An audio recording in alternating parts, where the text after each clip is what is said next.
I've got a small 7 by 10 inch transparent watercolor of a Wilson's Warbler on a cherry tree to share with you today. I really have a soft spot for these cheery little birds. I got the photo reference for this painting from right outside our kitchen window. I started by masking off the main foreground branches and the bird with liquid frisket and pre-mixing all of my background colors.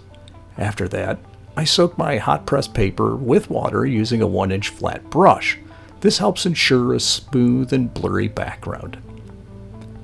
I covered the paper many times to be sure that it was evenly saturated.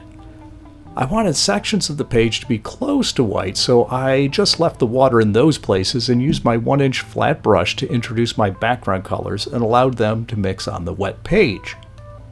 I was using lemon yellow, several different mixes of phthalo green and lemon yellow, as well as phthalo green mixed with cadmium red for my darkest areas. I blotted up some of the puddling areas with the dry number 6 round brush and tissue paper, and then started bringing in smaller amounts of pigment as the page dried to represent blurry foliage and flowers. Bringing in these colors on the wet paper should make them appear blurry as they mix on the page. I blotted in a few areas to lighten things, then started brushing in some background colors to begin to build more depth and suggest some layering of flowers and leaves as they move in the distance. I hit it with a hairdryer to lock in the initial washes.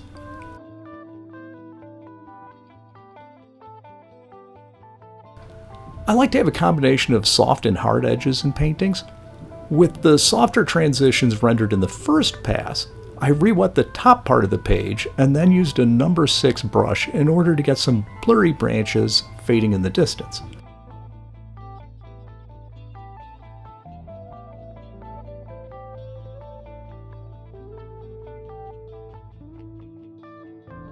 Then I locked in that layer with the hairdryer. I wanted to start suggesting more depth, so I used some grade greens made with phthalo green and cadmium red to bring in some layering. As things are closer to the viewer, I use finer, sharper lines and more contrast. I also start to bring in more saturated color. I wanted to have mid-ground elements that are less blurry emerging from the background. Ideally, these will naturally tie in our foreground elements to the background. I switched to a sharp number 2 round brush as I was beginning to get more detailed. Once the bulk of the background was rendered, I removed my liquid frisket. Then transferred my foreground sketch lines using tracing paper. A link to that process will be put in the video description. At this point in a painting, I always try to cover all the foreground elements with the lightest local colors. In this case, I was using a number 2 round brush. First, I brought in my branches using some gray-green made of phthalo green, cadmium red medium, and a touch of cadmium yellow light.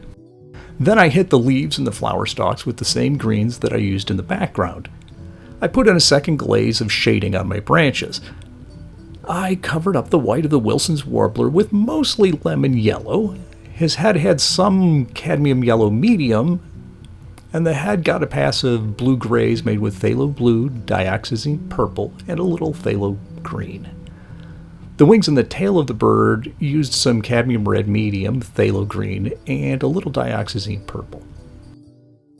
Next, I put in a little shading on my flowers using ultramarine blue, phthalo blue, and a little quinacridone magenta.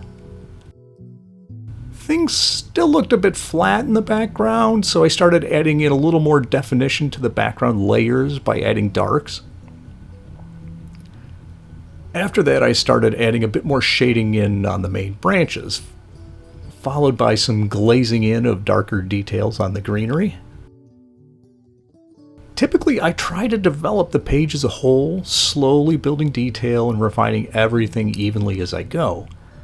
On this painting, I wanted to leave some portions less detailed so visually it would fade back into the distance, and I did the same thing with the level of contrast and the color saturation, choosing to leave some areas held back a bit. The branches would need many glazes of color to sculpt them into a realistic shape. The same was true of the greenery.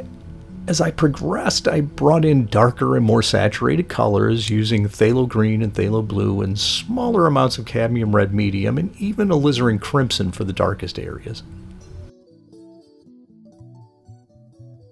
I decided to warm up my branches a bit using some chrome orange to have them pop a bit forward more.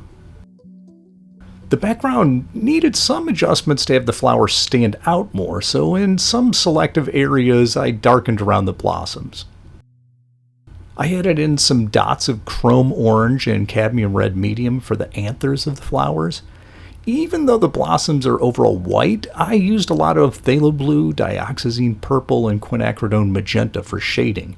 And from a distance it all reads as white, but it has more personality than if it were just to have been rendered using straight grays. Most glazes of shading went on the branches using dioxazine purple, ultramarine blue, and cadmium red medium. My photo reference from the kitchen window was much more dominated by white. I chose to add more yellows and greens and tried to control the contrast on the bird so it was a little less backlit. As I get further into paintings, I'm mostly adding detail with darker, more saturated colors.